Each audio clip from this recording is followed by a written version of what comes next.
জামাত নাকি রয়ের খপ্পরে পড়ছে, কিন্তু আমি বলি ভিন্ন কথা।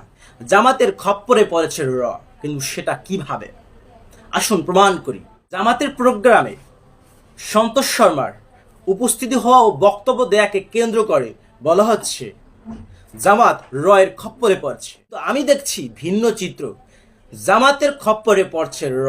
আসেন সেটা প্রমাণ করি যুক্তি ও ভিডিও দিয়ে। ধরুন, জামাত ইসলামী খুব ভালো করে জানে সন্তোষ শর্মা কে।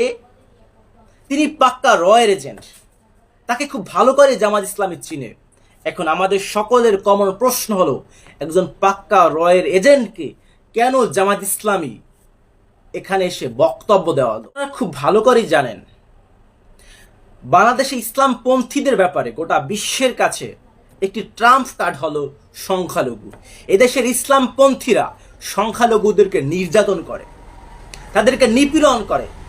জামাত ইসলামী সন্তোষ শর্মার মতন একজন রকে তাদের প্রোগ্রামে ডেকে নিয়ে এসে তার মুখ থেকে বের করাইছে।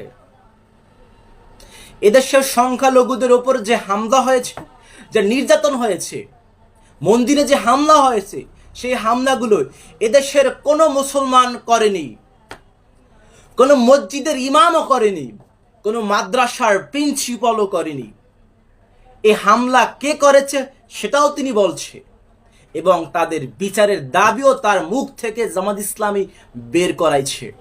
5ই আগস্টের পরে আমাদের বিভিন্ন মন্দিরে হামলা হয়েছে, বিভিন্ন বাড়িঘরে লুটপাট হয়েছে। আমি দৃঢ়তার সাথে বলতে চাই, কোন ধর্মপ্রাণ মুসলমান এটা করেনি, কোন মসজিদের ইমাম এটা করেনি, কোন মাদ্রাসার প্রিন্সিপাল এটা করেনি। কারা করেছে মাননীয় আমি এবং এখানকার নেতৃবৃন্দ আপনারা সবাই জানেন।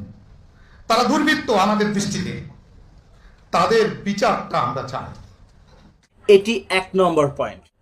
2 নম্বর পয়েন্ট হলো, জামাত ইসলামী সন্তোষ শর্মার মুখ থেকে আরো একটি কথা বের করাইছে। সেটি হলো, আওয়ামী লীগ যে বারবার হিন্দুদের ব্যবহার করত, আর হিন্দুরা আওয়ামী লীগ কমদের মতন বিশ্বাস করে, আওয়ামী লীগ কি ভোট দিত, বিনিময়ে তারা নির্যাতনেরও শিকার হয়েছে।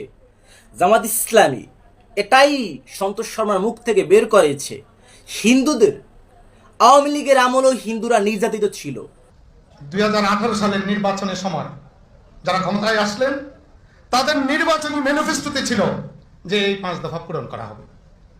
আমরা 5 বছর দুঃখের সাথে লক্ষ্য করলাম আমাদের একটি দফাও পূরণ করা হয়নি। কিন্তু আমাদের সম্প্রদায়ের লোকরা তাদেরকেই ভোট দেয়। আরো বলতে চাই,